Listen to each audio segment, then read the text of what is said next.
مشاهدين الكرام، السلام عليكم، مرحبا بكم في ذوق وبالنا. تفضلوا معايا خياتي، راح نحضروا هذه الحلوى اللي تجي هشيشه، تجي ما شاء الله بمقادير بسيطه، وحتى جربتها البارح وعجبتني، قلت نشاركها معكم. هي من حلويات ام يارا، خرجت لي ما شاء الله. نحطوا في الغيسيبيون 250 غرام مارغرين، 2 صفار بيض، 3 ملاعق كبيره سكر ناعم، ملعقه صغيره فانيلا، وملعقه صغيره مبشور الليمون.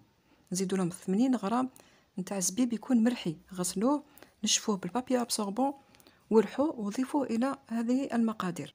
بالفوي خلطت كامل المقادير. بعد ما خلطتهم راح نضيفوا الفرينه اللي انا استعملت 3 كيسان وربع نتاع فرينه. نفرغوا الكاس الاول تاع الفرينه ونضيفوا ملعقه صغيره نتاع خميره كيميائيه، وبعد نزيدوا نكملوا الكيسان اللي بقاو.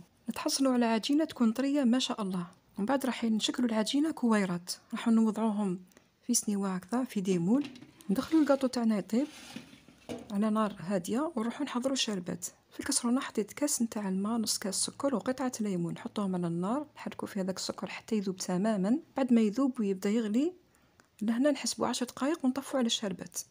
لهنا الكاطو تاعنا راه قريب يوجد، تخليه يتحمر شويه. الشربات نفرغوها في ان بول ونخلوها تبرد.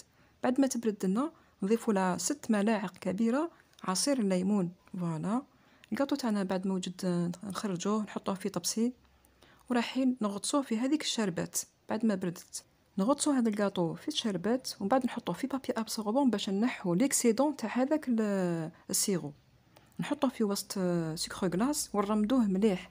يستحسن انكم تسقموا الحبه براحه اليدين. كي تحطوا سكر غلاس عليها سقموها مليح براحه اليدين، باه يكون الوجه نتاع الحبه يكون ليس. السكر غلاس كي ديروه لها يكون ليس من الفوق. بنفس الطريقه راح نكملوا كامل الكاطو، نغطسوه في هذاك لو سيرو، ومن بعد نحطوه في بابي ابسوربون باه نحو ليكسيدون تاعو، ومن بعد نحطوه في سكر غلاس ونغمدوه كامل مليح بالسكر غلاس. خلوه 5 دقائق باه يشد مليح، ومن بعد نحو الحبات. شوفوا لازم تكون الحبه هكا من الفوق، لازم سكر غلاس يكون ليس. نحطوه في الكيسات، وهذا هو الكاطو خرج ما شاء الله. صدقوني خياتي البارح ذقتو كي وجدتو ذقتو خفيف بنين ما شاء الله، ومقاديره يعني في المتناول. وكتذكرة فقط، مادام رانا في العشر الأواخر، نسأل الله أن يبلغنا ليلة القدر ويتقبل منا ومنكم الصيام والقيام وصالح الأعمال. صحفتكم في أمان الله وحفظه.